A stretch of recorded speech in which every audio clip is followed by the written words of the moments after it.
Hello, my name's Stuart. I'm curator of the Cromwell Museum in Huntingdon. Thank you for joining us for this video, part of our ongoing series of Cromwellian conversations. This particular one is looking at something a little bit different. We're looking at one of the television programmes which sticks fondly in many people in Britain's memories about sort of the period of the Civil Wars. And originally it was broadcast 40 years ago this month. Costume drama that was broadcast on Sunday evenings on BBC One called By the Sword Divided. The programme ran for two series between 1983 and 1985, two series of 10 episodes each, and was a costume drama of the sort that was very popular in the 1970s and 1980s, the kind of great British Sunday evening costume drama that sort of people would sit and watch, nowadays occupied by thrillers and other dramas instead. But it always seemed to be costume dramas, things like I, Claudius, Upstairs, Downstairs, The Duchess of Duke Street, that sort of thing, which people sort of like to sort of settle into on a Sunday evening before the week of work ahead. By the Sword Divided was a drama series conceived by John Hawkesworth, a television and film producer who worked on a number of costume dramas at this particular period. He worked on Upstairs, Downstairs. He was later helped create the famous adaptations of the Sherlock Holmes detective series for ITV, starring Jeremy Brett. And he created in 1983 a sort of costume drama set during the English Civil War. The series was basically conceived to be about two families that married together. The Lacy family, who were a sort of minor gentry family in an unnamed sort of Midlands county, possibly meant to be Warwickshire, it wasn't entirely made clear where it was, who married into a sort of middle-class family, the up-and-coming lawyer John Fletcher and his merchant father Sir Austin Fletcher. And the idea was that these two families, having come together just on the eve of the Civil War and united by marriage, would be divided by the Civil War and the conflict. And the costume drama explored what happened throughout the Civil War and the drama of that period through the experiences of this united family. You also got a view not only for sort of the aristocratic family, the sort of big politics of the day and how that affected them, but an idea of things from below by, of course, having a view from the servants in the Lacey's household as well. So there were lots of scenes set in the kitchens there. So again, it was sort of playing on the stereotypes of many of the costume dramas of the 1980s, like Upstairs, Downstairs, that did that sort of thing. Had a very good cast. Probably the most familiar cast member to many people watching this video was Julian Glover, who in the first series played Sir Martin Lacy, the head of the sort of royalist half of the family. Julian, of course, is better known to many people nowadays through being in things like Indiana Jones and James Bond films, and more recently in Game of Thrones. Amongst other members of the cast that people might be familiar with was Sharon Morn, who sort of played Anne Fletcher as she became the royalist daughter who married into a parliamentarian family, who many people might remember Sharon from appearing in the Gold Blend coffee adverts of the 1980s. And Tim Bentinck, who's appeared in lots of different dramas over the years, and of course is now familiar to many people in Britain, as he's one of the leading characters in The Archers on Radio 4. But it was a sort of established cast of British character actors who sort of brought together this sort of particular story of a family that was divided through by the sword. In a way, By the Sword Divided even set out its stall with its opening titles. During the first series, these were a series of drawings that were clearly inspired by the works of Wenceslas Holler, and actually looked like they kind of dated from the news books or engravings of the period.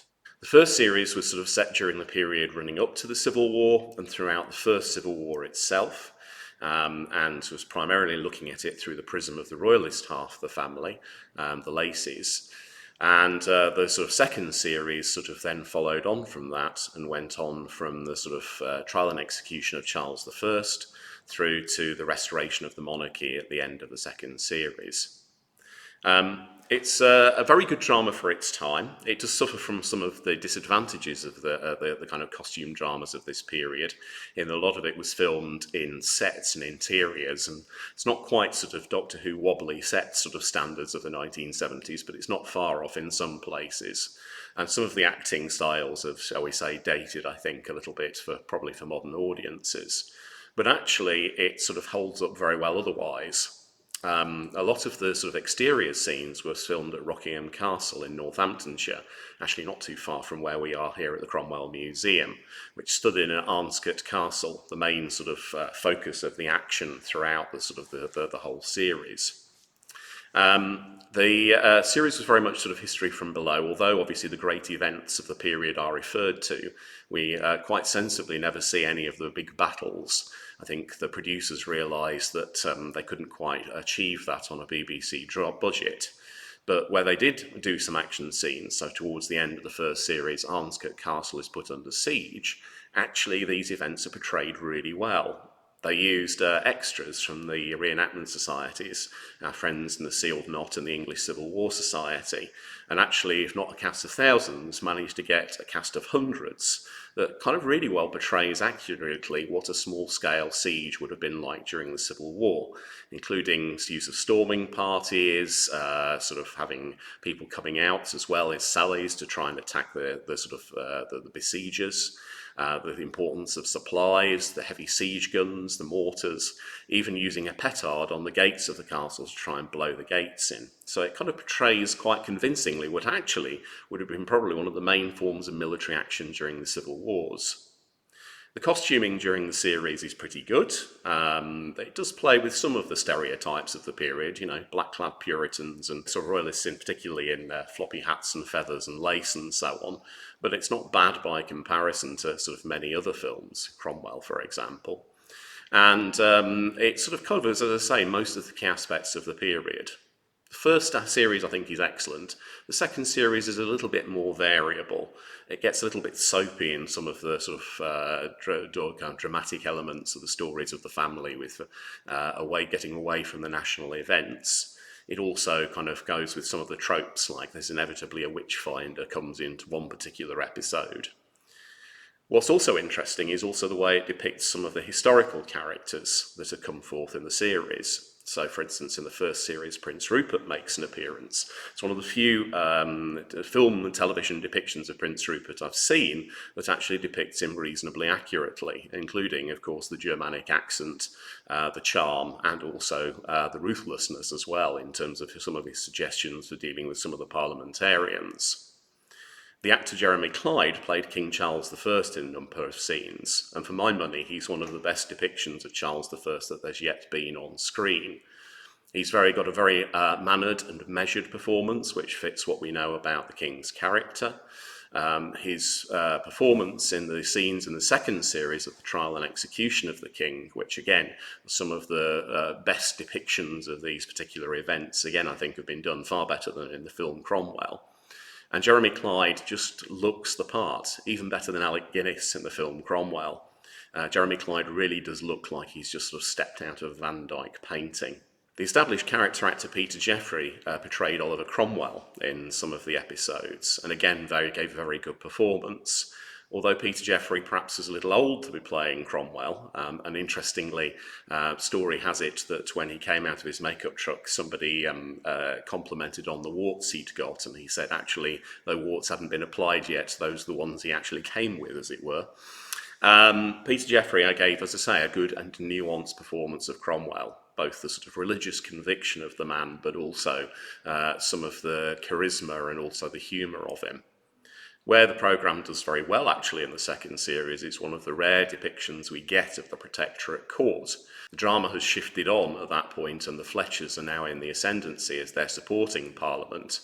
And John Fletcher, the key character, is one of Cromwell's advisors in the television series. So we get to see some of the mechanics of the Protectorate court. We get to see Cromwell dealing with people who are opposed to his regime by a combination of charm and threats in some of the interviews he has, which we know sometimes are sort of ways that Cromwell did deal with people. It also shows the sort of some of the actual grandeur and the music and the performances and so on, which gets away from the stereotype of the sort of the dour Puritans. It sort of actually does show a much more measured and balanced production. Getting towards the end, it's one of the rare productions that also shows the trial of the regicides. John Fletcher is condemned as a regicide in the drama. So it's interesting that that's portrayed, and of course the programme then concludes with the restoration of the monarchy.